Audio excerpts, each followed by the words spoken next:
Allegations of racism at the Pretoria School for Girls have taken a new turn after 12 matriculants were cleared.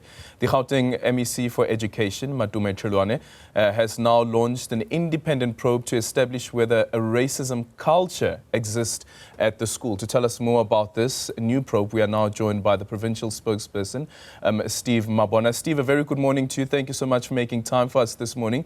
Before we go into the decision by the MEC for another investigation, from the department side, do you know whether the 12 pupils who were initially suspended after they've been cleared by the SGB's investigation have now returned to school? Good morning, Eldon, and to all our viewers. The learners, as it were, they must come back to school because they've been cleared by the SGB. So effectively, they need to be at school.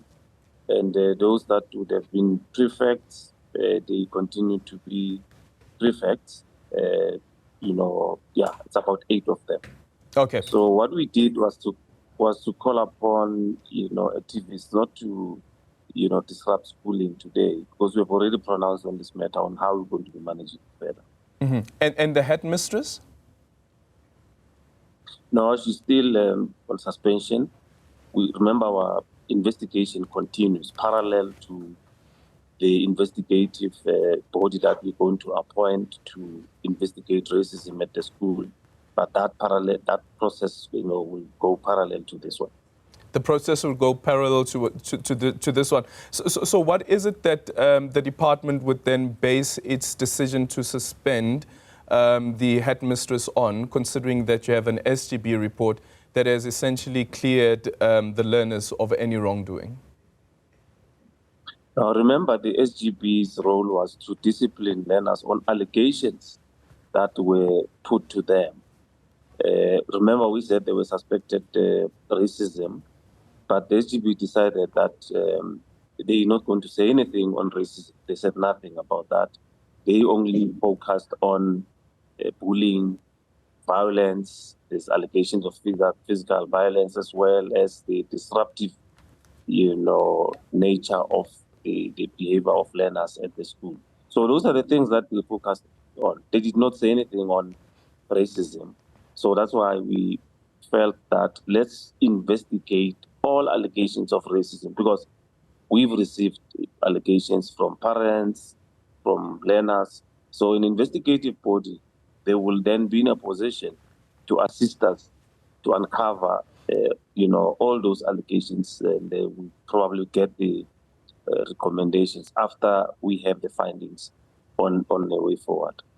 Has the department ever spoken to the SGB since their own inquiry and their finding, considering the element that you're raising now, that when it comes to the charges that were leveled against these individuals, none was actually related to why they were suspended, in essence being the allegations of racism? Look, we went through their report, which indicated that there's no conclusive evidence, on what would have been put on the table. But strangely, nothing was said on racism. So we have, went through the report, analyzed it, and took legal advice. Because remember, we only received the report on Friday. So our district interacted with them to just get the report. And we were busy, analyzing and making sure that we make an informed decision.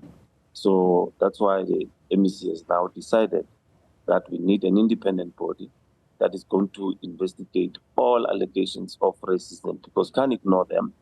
But we respect the report of the SGB, because remember, SGB has powers to enforce discipline, because this is their children.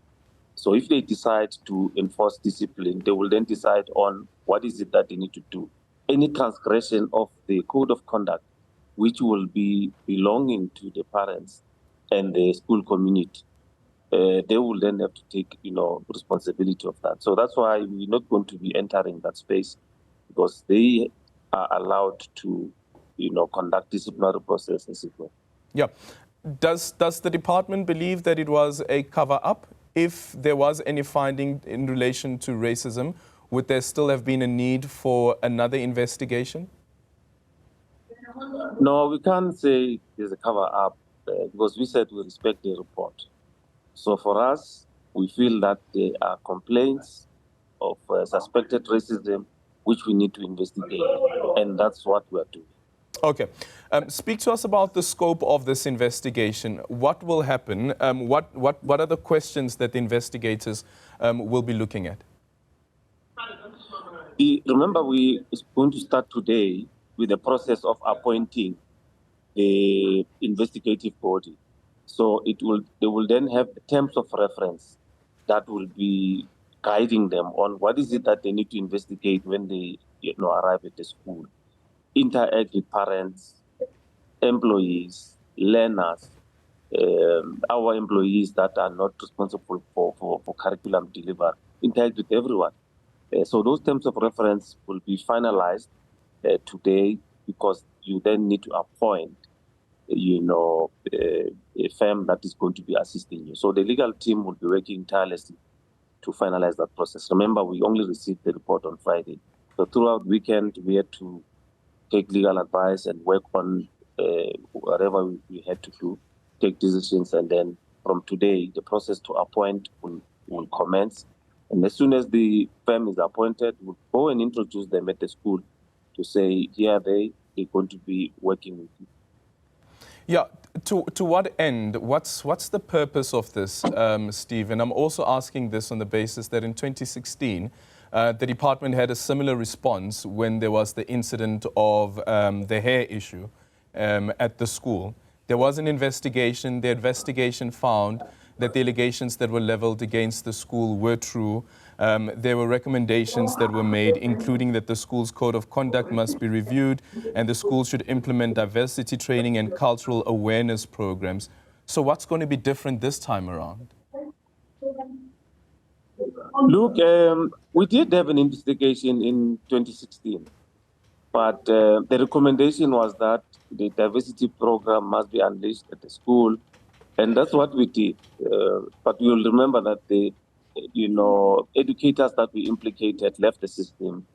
The principal left the system as well, and we are talking now a new crop of learners that are there. So the investigative body will then have to assist us to go to the bottom of this systematic racism that parents are alleging there, and some of the learners have findings, have recommendations on how we're going to be moving forward, with this one. But parallel to this, we've already decided that we're going to conduct a diversity management program inclusive of your social cohesion in that school, but also drift into other schools in the area of Tshwane and then move to the other areas, because you can see that this challenge might be facing us in other areas where probably we are not aware. So we're going to be enforcing the program so that we mitigate around what is happening in our schools. Yeah, so that means another diversity training program for the very same school, which the same recommendation was made before, that there should be diversity training. No, but remember, then in 2016, the focus was more on the code of conduct, which had to be recrafted. Parents had to be assisted on crafting a code of conduct, and some elements of those that in nature they are discriminatory, they had to be focusing on that. So now we're talking about a different environment that we find ourselves in, where there are allegations of racism, either from educators, either from fellow learners, which are the things that are being raised now. Because then, you remember, it was one thing. It was hair problem, which was a code of conduct, which reflected that this is how you need to dress your hair and all that. So the discrimination emanated from the hair problem. So it's now different because there are undertones. There's so many things that are put on the table, then which we feel that we need to go deeper and investigate that. Yeah, but the previous MEC of Education raised exactly the same thing. He said that there were allegations of racism at the school back in 2016 already. For me, honestly, Steve, it almost feels like it's a futile exercise that the Department of Education is going to be doing the very same thing that it did back in 2016. There were recommendations that were made, even a cultural survey that the schools should conduct, which speaks to race. And which speaks to diversity as well. So you can't necessarily delink the two. It does speak to racism. So you're dealing with the same question again in 2024. And there was an investigation back then already. And this is money that we are speaking about. The law firm will be paid to do this investigation. Is there nothing else that you believe could be at the disposal of the department that it can pursue? No, it's a different ball game. It's a different environment. It's a different year, so hence we feel that we need assistance. And recommendations will not be the same at all times. And findings as well will not always be the same. So it's not cast in stone that some investigation was done and the focus was on whatever focus is. Now, the terms of reference must be extended to a sense that they need to be assisting us. I mean, like I said, maybe probably wait for the terms of reference. You can then probably come back and say it's the same thing. It's not. So we want to make sure that we don't have any element of suspicion of racism or discrimination in that school and other schools, as it were. That's why our program is going to be moving to all other schools in the area and move to other areas and make sure that there's an understanding that we live together and we need to be in the same environment and, treat each other, as people. Yeah.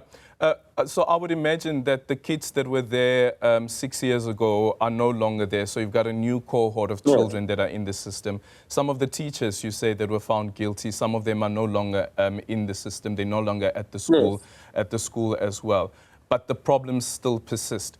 Are you bringing in the parents this time around to also find out what's happening within the homes? Because clearly, while we speak about something that is systemic, it must have a root cause. What is the root cause? Yes, we have indicated that we're going to involve everyone. We're going to involve the parents, employees that are responsible for curriculum delivery, employees that are not responsible for curriculum delivery, talking about your general assistants, your administrators, learners as well. So we're going to involve everyone, and we will call upon, cooperation, because parents can't say we're tired of reporting. We don't want to report anymore. So we don't want that attitude. We want an attitude that will be forthcoming, bring information, assist us, so that if it's rooted, then let's uproot that. So that's what we are intending to do with this process. And until for such time the findings are saying probably there's nothing, then we move back. Then if you have allegations, you cannot test them, and because you would have done something in 2016. It's a different environment altogether that we are dealing with now. Yeah, and how do you ensure you protect the girls from being attacked by some of the staff members at the school or even being targeted? No, in a school environment, be conducive at all times. And that's why anyone that feels they are victimized or there's something, they need to report that to the authority. The school is a management. It is a vice principal that's responsible for discipline. There's SGP that on a constant basis will be at the school. So you report, and the principal is there also to oversee the entire school. That's why if something is reported and nothing is done about, then we go to the principal and say, but if something is reported and you do nothing about it, why would you do that? Yeah. So that's how we're going to be managing. And there's no need for one to be feeling alienated. They must report so that action is taken. Okay. Finally, Steve, Naledi just spoke to one resident of Klipfontein This is on Ellendale, where they've barricaded some roads with burning tires. He also said during that interview that nobody's going to work, nobody's going to school, meaning that they're also preventing children from going to school. Has the department been informed about this? Do you know what's happening?